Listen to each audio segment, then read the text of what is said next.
گاؤں میں ایک شخص کنواں کھودنے کا کام کر رہا تھا۔ گاؤں میں پانی کی قلت بہت زیادہ تھی، اس لیے گاؤں والوں نے اس شخص کو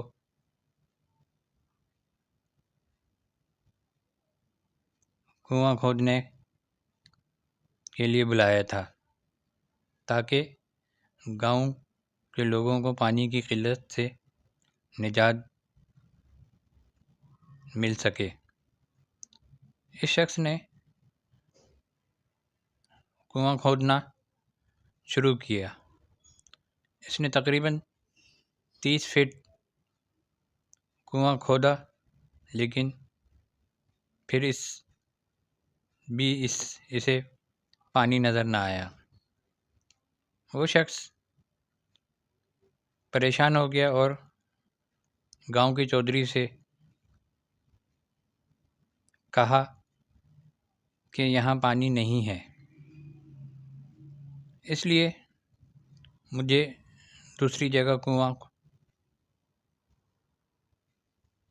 کھودنا پڑے گا۔ اب وہ شخص دوسری جگہ 35 فٹ کنواں کھودتا ہے، لیکن اس بار بھی اسے پانی نظر نہیں آتا۔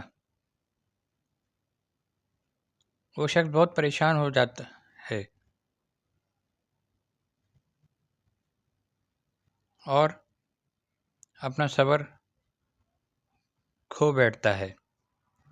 اب وہ سوچنے لگا یہاں بھی پانی نہیں نکلے گا، مجھے کسی تیسری جگہ پر کنواں کھودنا چاہیے۔ اب چودھری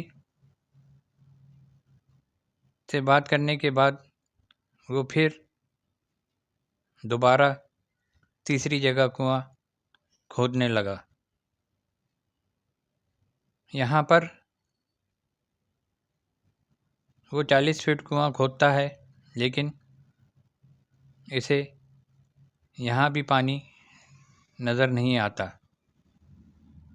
آخر کار وہ شخص اپنا صبر اور ہمت بالکل کھو بیٹھتا ہے اور سوچنے لگتا ہے اب اسے کہیں پانی نہیں ملے گا۔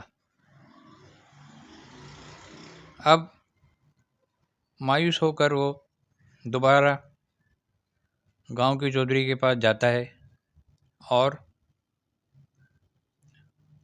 کنواں نہ کھودنے کا فیصلہ کرتا ہے۔ وہ اپنی ناکامی قبول کرتا ہے۔ گاؤں کے چودھری کو کسی طرح اپنے گاؤں میں پانی کا مسئلہ حل کرنا تھا۔ اس لیے اس نے گاؤں کے ایک اور شخص کو بلایا کہ وہ کنواں کھودے۔ اسی جگہ دوسرے شخص نے 30 فٹ گہرا کنواں کھودا اور اسے پانی مل گیا۔ وہ بہت خوش ہوا اور گاؤں کے چودھری کو اس کے بارے میں بتایا۔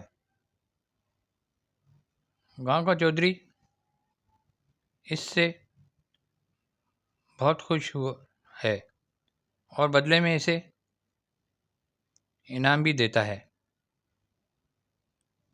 پہلے شخص نے 3 مختلف مقامات پر کنواں کھودا، لیکن پھر بھی پانی نہیں نکلا۔ دوسرا شخص صبر سے صرف ایک جگہ 30 فٹ کنواں کھودتا ہے اور پانی نکل جاتا ہے۔